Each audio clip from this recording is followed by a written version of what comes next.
E, questionada essa autoridade pública, disse essa autoridade, esse não é um problema do poder público. Esse é um problema a ser resolvido entre usuário e concessionária. Essa autoridade não entendeu ainda que o serviço não foi privatizado. Não é o mercado que funciona em relação à prestação de serviço público. Aliás, ele não tem funcionado até em relação a outras coisas, quanto mais em relação ao serviço público. O serviço público é regido pela Constituição, continua sendo de titularidade do poder público.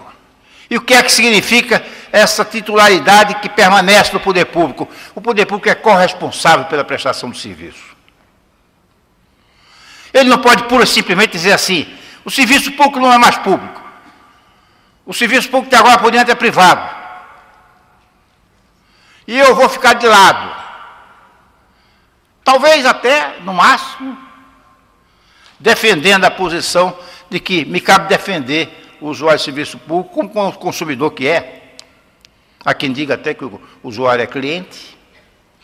Mas dizer que o usuário é cliente da concessionária significa que o serviço deixou de ser público. Porque eu não posso admitir que aquele que recebe o serviço público, a prestação do serviço público, ele seja cliente do poder público. Ele tem o dever de exigir o serviço adequado. E o poder público tem o dever de prestá-lo.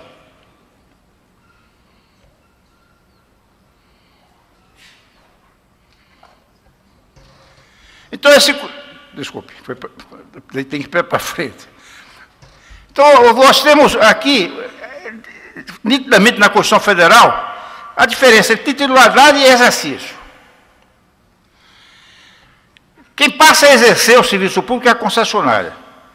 A concessionária, ao prestar o serviço ao usuário, ela tem a obrigação e a responsabilidade de acordo com o parágrafo 6º do artigo 37 da Constituição. Responsabilidade objetiva. 5 minutos, eu termino antes de 5. A titularidade permanece com o poder concedente. E com a titularidade permanece a corresponsabilidade. O que acontece entre usuário e concessionária não é a mesma coisa que acontece entre fornecedor e consumidor. Para o poder público não é.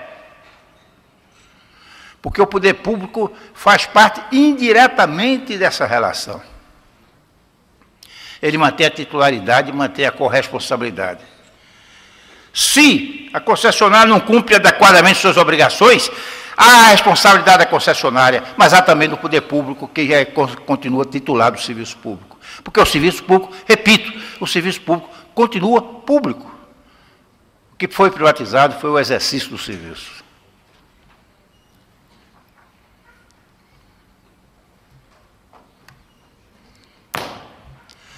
Eu gostaria de encerrar esta breve exposição, mais uma vez agradecendo o convite recebido do IBDA para fazer aqui, nos 20 anos dessa Constituição, que tem durado bastante, apesar das emendas constitucionais, tem durado bastante. Num país conturbado como o nosso, historicamente, é até de se festejar bastante. E deixar aqui uma esperança. Se eu ainda estiver por aqui, se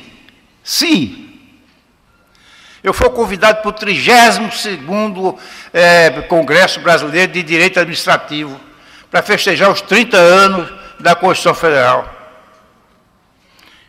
E se for, eu gostaria de sê-lo pelo professor Cláudio Berros. Se tiver condições físicas e mentais de comparecer aqui, eu espero que não me caiba falar sobre usuário e consumidor. Porque eu acredito que até lá, o Congresso Nacional já terá aprovado a lei de proteção, a lei de defesa do coletânea de serviço público. E, por consequência, até lá, essa indistinção entre usuário de serviço público e consumidor não continua a existir. Existe a chamada inconstitucionalidade por omissão. Artigo 103, parágrafo 2º da Constituição. Mas de que adianta ter isso? Recentemente, o Supremo Tribunal Federal, num caso análogo, se não me falha a memória, lei que foi prevista na Constituição a respeito de disciplina de criação de municípios, deu um prazo que já estava com prazo expirado, estava mais expirado ainda do que esse, se é possível imaginar uma coisa dessa. O Supremo Tribunal Federal deu um prazo de 180 dias para regularizar.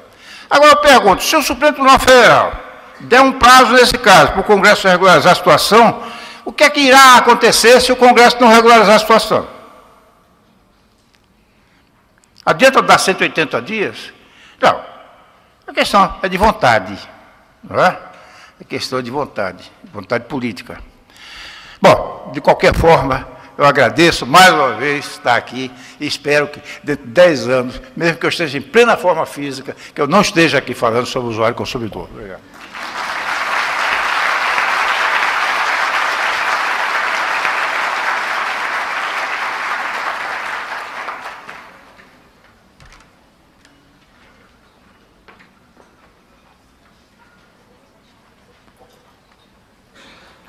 Cumprimentando o professor Antônio Carlos Cinto do Amaral por todas as questões que levantou acerca do usuário, do consumidor e do tema da